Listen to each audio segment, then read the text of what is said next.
guys, it's Ian at SS8000 Cars, and we're in the GT3, but specifically the GT3 PDK. So I'm going to chat through today about the differences as I see them between the manual and the PDK. So I'll leave it in auto for a second because we're obviously... Now this, I suppose, is the biggest advantage of this gearbox, is when you're in traffic, you know, it does its own thing, so you can sort of sit back and just enjoy the ambience of the car, which I quite like. So I think I've mentioned before, the PDK gearbox does sound a little bit broken at times.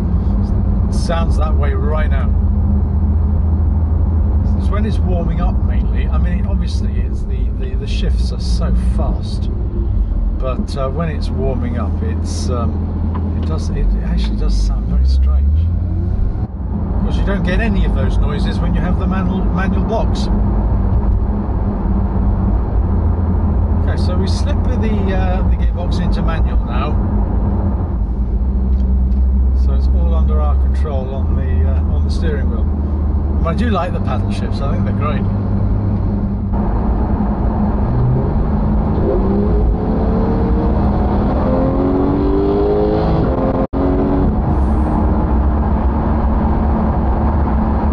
The gearbox is just lovely.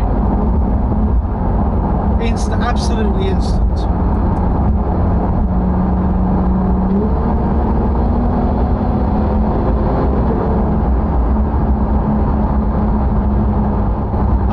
To compare it, because of course the manual's down to what you do with your left foot in terms of changing gear, but compared to the McLaren, I'd say they're pretty similar. And the McLaren's got a great double clutch system as well. I mean, it's pretty much instant.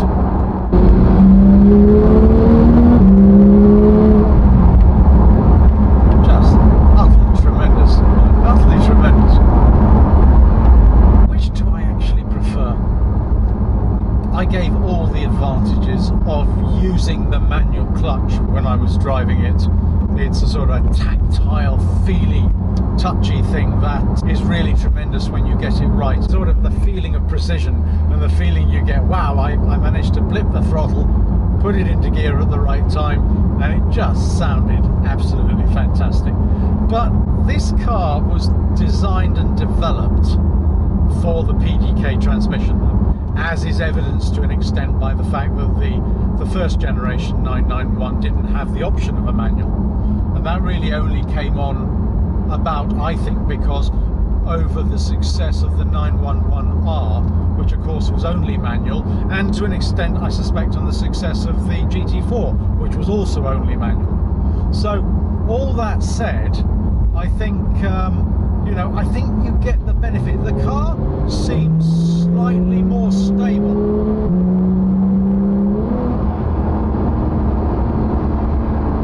Seems slightly more stable with the PDK box. I felt that with the manual, the rear squirmed around a bit more. So that actually made it quite interesting as well. So I wouldn't like to pretend it was absolutely a bad thing. But overall my view was that this is just a little bit sorted at the rear end.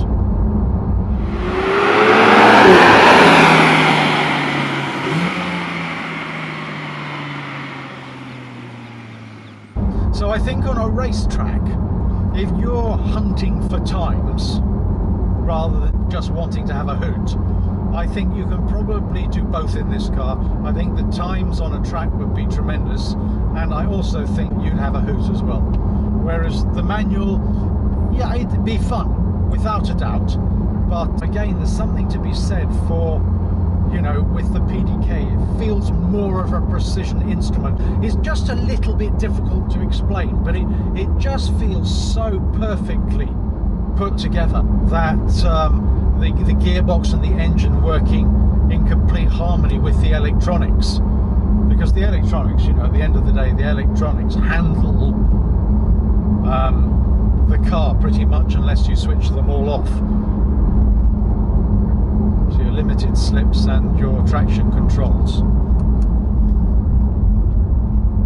in the manual GT3 that I tested, I have to be honest and say when I was going around corners you had to be a little bit careful of applying the throttle, because it would step out of line if you gave it too much, whereas this doesn't seem to at all.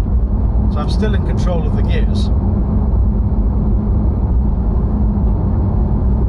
I think also these days the image of a racing car, of course, is that they're all sequential or double clutch transmissions.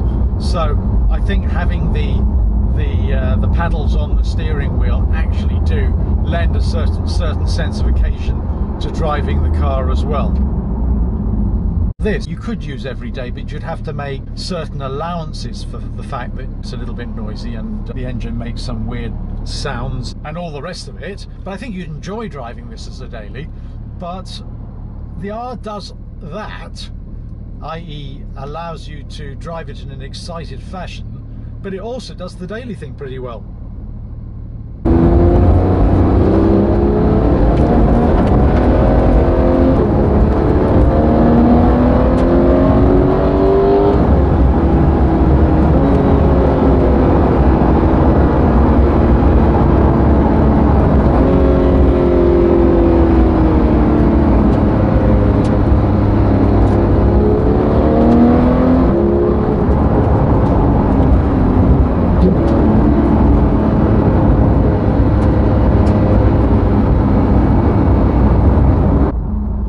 Okay guys, I would sum up by saying that I would have the PDK, I think, because when you're going for it, it's just a little bit more satisfying.